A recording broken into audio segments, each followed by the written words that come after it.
There was a white curtain on the living room window. Every time I left home, my mother stood behind it. She did not walk me to the door. She did not hug me before I left. She did not say anything extra.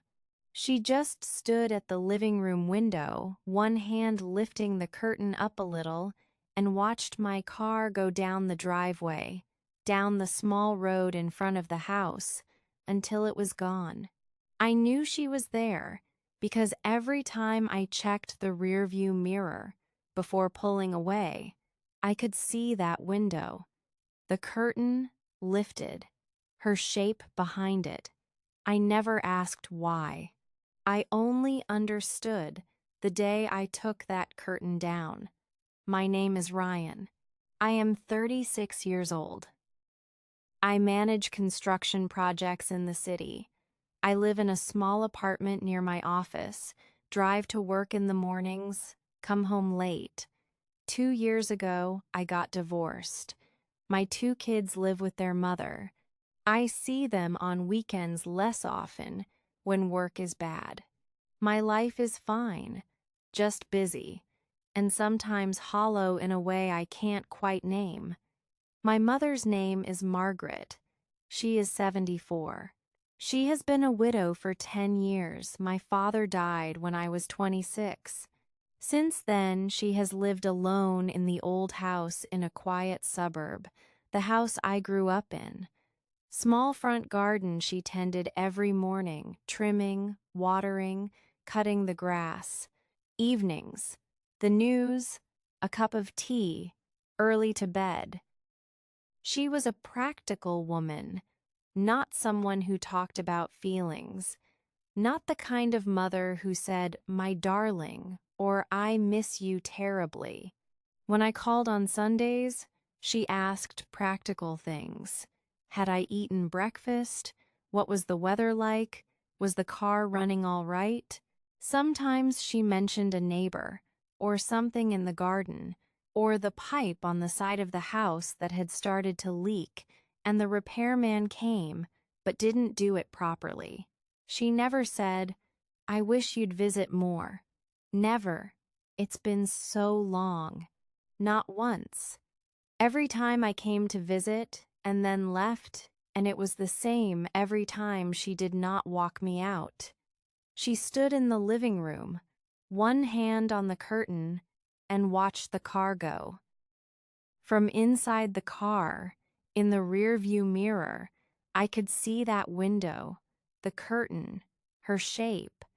I thought she just didn't like standing in the cold, or didn't like long goodbyes on the pavement.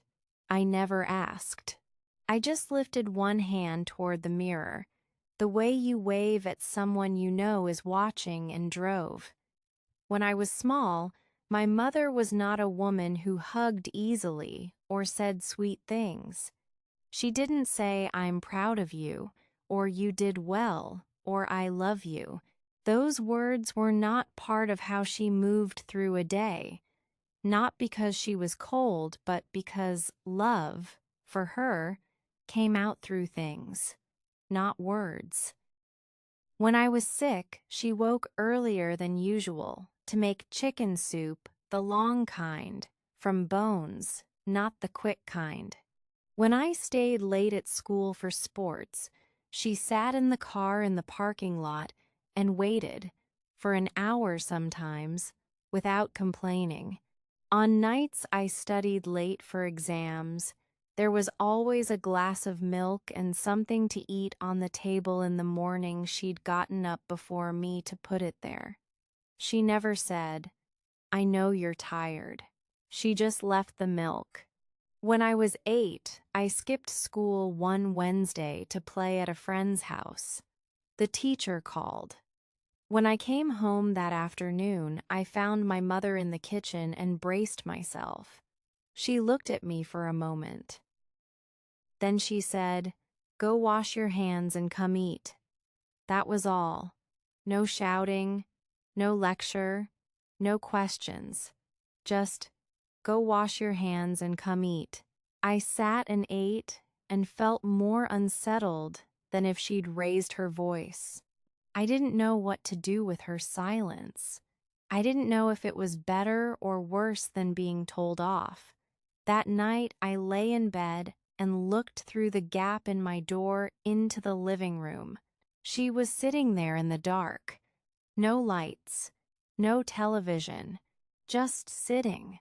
For a long time, I watched her and understood something for the first time. She hadn't stayed quiet because she didn't care. She was carrying something in her own way, and her way made no sound. When I was 12, the school organized a 3-day camping trip, the first time I was going away without my parents. That morning, I got on the school bus with my backpack. As the bus began to move, I looked out the window. Our house sat right at the top of that road. I could see the living room window. The white curtain was pulled to one side. My mother was standing there, watching the bus. The bus went further. I kept looking back. She stayed hand on the curtain, eyes on the bus until we turned at the bend and I couldn't see the house anymore. I didn't think much about it at the time. Just, she always does that. Don't know why. I grew up, got married, got busy. Visits home got shorter a week, became a long weekend, then a regular weekend, then sometimes just one day. When I came, I brought my wife, then the kids when they were small, and the house was loud and my mother was happy with the noise. Then I got divorced. After that, I came less. Not because I was busier, but because I didn't want her to see me that way. That kind of failure wasn't something I knew how to carry back home. I was afraid she'd ask about it. Or worse, that she wouldn't ask at all and would just look at me, and I wouldn't be able to stand it. But when I did go back the first time after the divorce, about 3 months later, she didn't mention it. No questions. No sympathy that would have made it worse. She just cooked more than usual. The refrigerator was packed with containers she'd prepared enough for me to bring back to the city and eat for a week. When I left that visit standing at the driveway, loading the containers into the trunk, I turned and looked up at the window. She was there, the yellow light of the living room behind her, her hand on the curtain, her eyes on me. I raised my hand. She didn't wave back. She just stood and watched like she was trying to keep me in view one more second, then one more. I got in the car, pulled out, checked the mirror, that window, that curtain, her shape there. Something sat in my chest for the whole drive home, heavy and unnamed. I just drove and let it stay there. Then last winter, she fell in the garden, broke her hip. She was on the ground for a while before she managed to get inside and call me. I drove down that day. The surgery went fine, the doctor said so, but the recovery was slow. And when she came home from the hospital, it was clear she couldn't manage alone anymore. The garden in the mornings, gone. The stairs, too much. The small daily things she had always done without thinking. Not anymore. I arranged for her to move into a care home, a good one, clean, staffed all day, with a small garden outside the window. I explained it to her. She listened. She nodded. She said, "You're doing the right thing." But before we left the house that last day, she stopped in the living room. She stood there and looked at the window, the white curtain, the ledge, the small road outside. She looked for longer than I expected. Then she turned and said, "All right, let's go." A few weeks after she moved in, I started clearing the house to rent it out. The money would help cover the care home, room by room, books into boxes, furniture wrapped, things taken down to wash or store. When I got to the living room, I reached up and unhooked the curtain. The white fabric came down soft and heavy. It had been a while since it was washed. I rolled it up and set it aside. Then I looked at the window ledge. White painted wood, the same as the frame, the same as the walls. Dust at both ends, in the corners. But in the middle, right where someone standing there would put their hand to steady themselves while looking out, the paint was different, worn down. The white a little faded, the wood beneath showing through, smooth and slightly darker, like a hand had rested there. Not once, not 10 times, many, many times. Enough times that the hand had done what hands do when they stay in one place long enough, worn it down. I stood and looked at it. Then I put my hand there. It fit. Exactly, fingers at the frame, palm flat on the wood. I was standing where she had always stood. I looked out from where she had always looked. From this window, I could see the full length of the driveway, the road out front, all the way to where it bent at the end of the street. And I understood. From here, you could watch a car go for longer than from the front door. At the front door, the car disappears at the end of the driveway. But from this window set higher, angled wider, you could follow it further, all the way to the bend. A few more seconds before it was gone. Just a few seconds. That was all. But she had stood here, this spot, this hand position, enough times to wear the paint off the wood. Not because she was too tired to go to the door, not because she disliked the cold.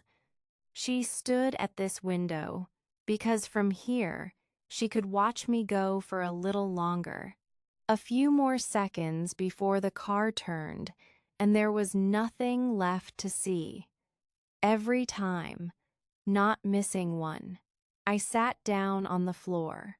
Outside, thin winter sun came through the glass and lay across the ledge. I looked at the worn patch, smooth and pale, surrounded by dust on both sides. She never said, "Stay a little longer." Never, "Why are you always rushing?" Never, "I don't want you to go." She just stood here.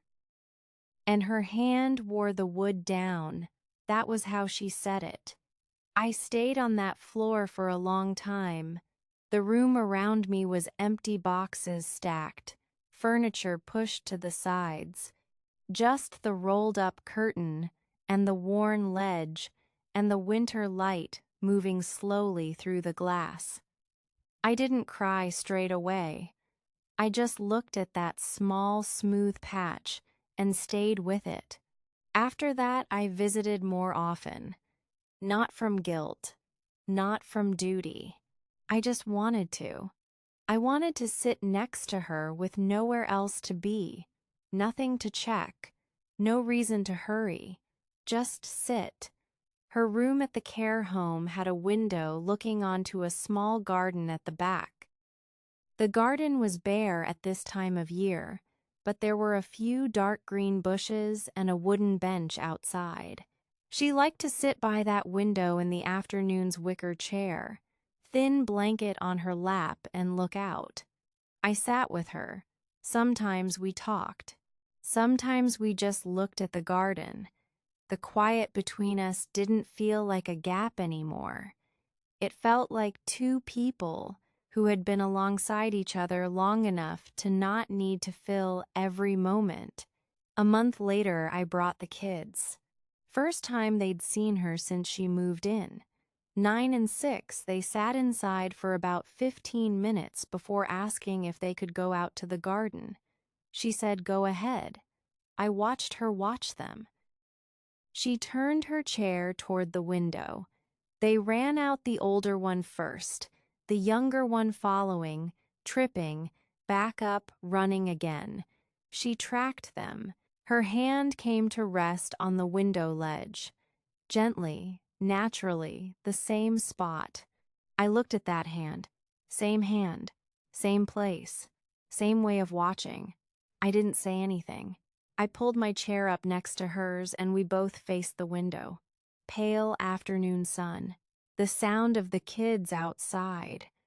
The cold still faint in the air. Neither of us spoke. We just sat and looked. The same window. The same way of watching. And this time I understood what it was, not distance. Her language. And I was finally reading it. Now I leave the care home more slowly. I get to the car, open the door, put the key in, but I don't start the engine yet. I sit and look up at her window. She's there, blanket on her lap, hand on the ledge, eyes on me. I raise my hand. She raises hers slowly, just a little, the small hand behind the glass. I don't rush. I sit an extra minute, let her look, because I know now what she's doing. She's not watching out of habit or because she has nothing else to do. She's watching because she wants to hold the picture of me a little longer before I go and the room is quiet again. I give her that now. Just a few seconds. That's all it takes. She never said goodbye. She just watched. And now I know that was the loudest goodbye she had. Some people say it with their arms, with their voices, calling after the car until it's out of sight. Some people say it from behind a curtain, one hand on the cold wood of a window ledge, watching until there's nothing left to follow. Both mean the same thing. I am not ready for you to go. She never said goodbye. She just watched. And that was the loudest goodbye of all.